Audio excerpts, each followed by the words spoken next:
from the literary map. And I said, I don't even know what you wrote is.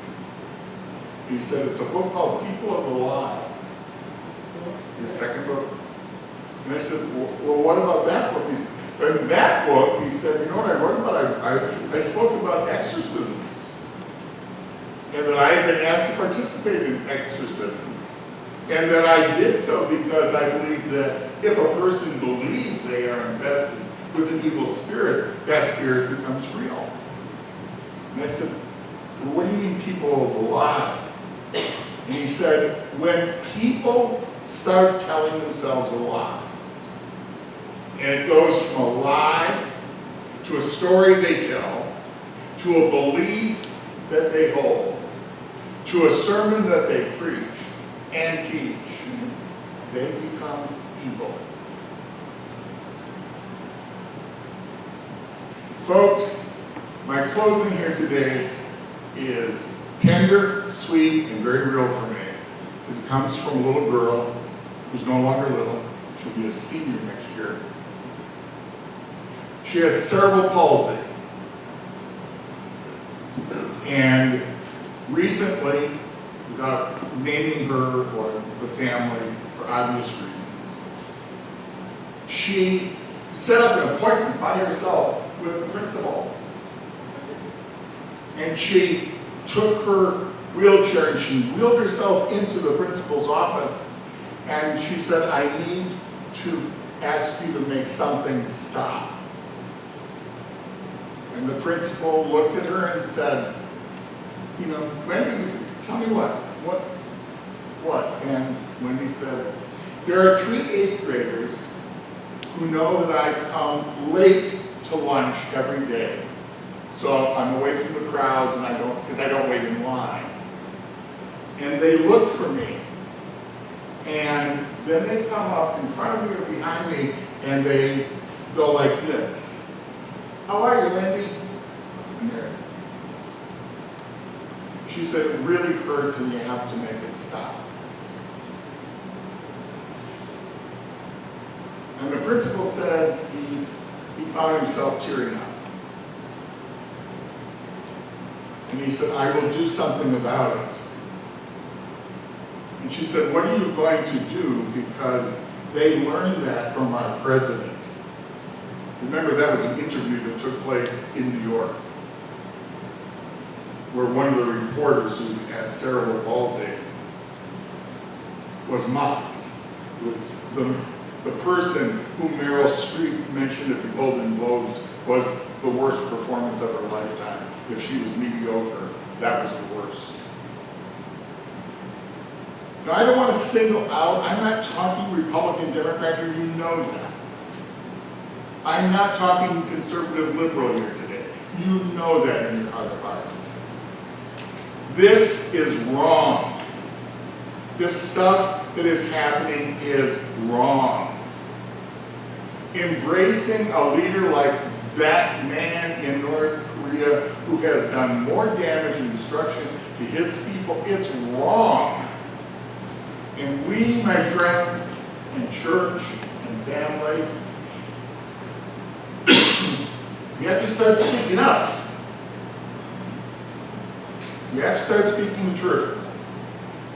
Because, my friends, I think what I'm seeing happening to our children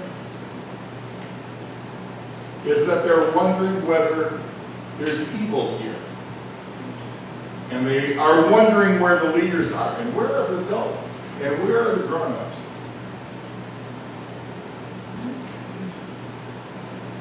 If you ever want to understand this better, go back to a writer by the name of Erich Fromm, who wrote a great deal, but especially wrote after World War II and after Hitler wanting to understand what happened in Nazi Germany.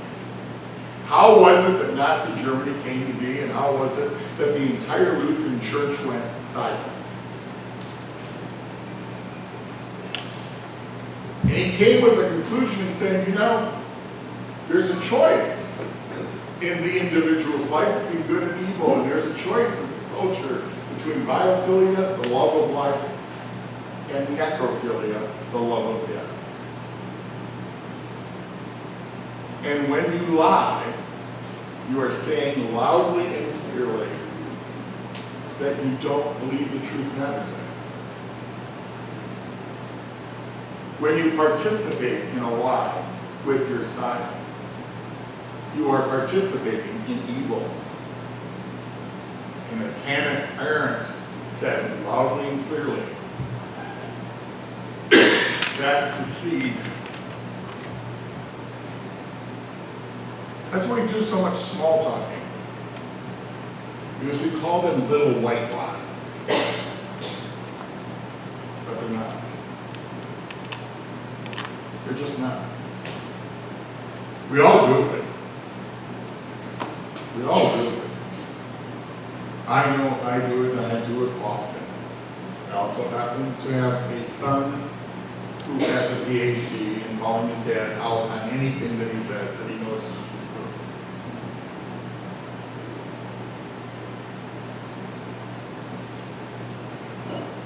Well, enough said.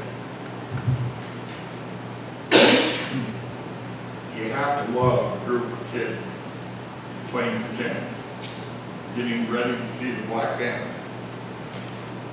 And you have to understand a group of husbands, wives, parents, brothers, and sisters who gather together for a meal and just want to make light of life. But we have a job, you guys. Not full-time, not 24/7, but at least many moments, many transforming moments, we've got to say, that's not true. That's not right. And here's where I'm closing, I promise. Remember the counseling thing, shut up, that's what I'm hearing right now. And in fact, it's the person who said it to me most often was my late first wife, Christine Beth Ryan Grimbol, who was also a pastor, died in the year 2000, who frequently told me to shut up. But one of the things that she talked to me about over and over and over again was the importance of saying, Bill, just put it out there. Don't worry about whether everybody likes you. You're a minister. You're not running for homecoming team. You're a Christian, folks. You're a person of faith. You're a person who embraces a higher power. But all of us, we know. You know what's so disturbing right now? Is we know. We know. This is not about politics, folks. This is about life.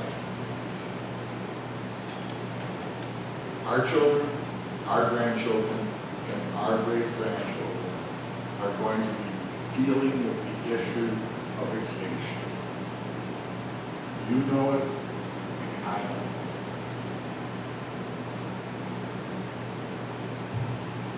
It's just not the time for pretending anymore. Amen. Thank you for putting it out there.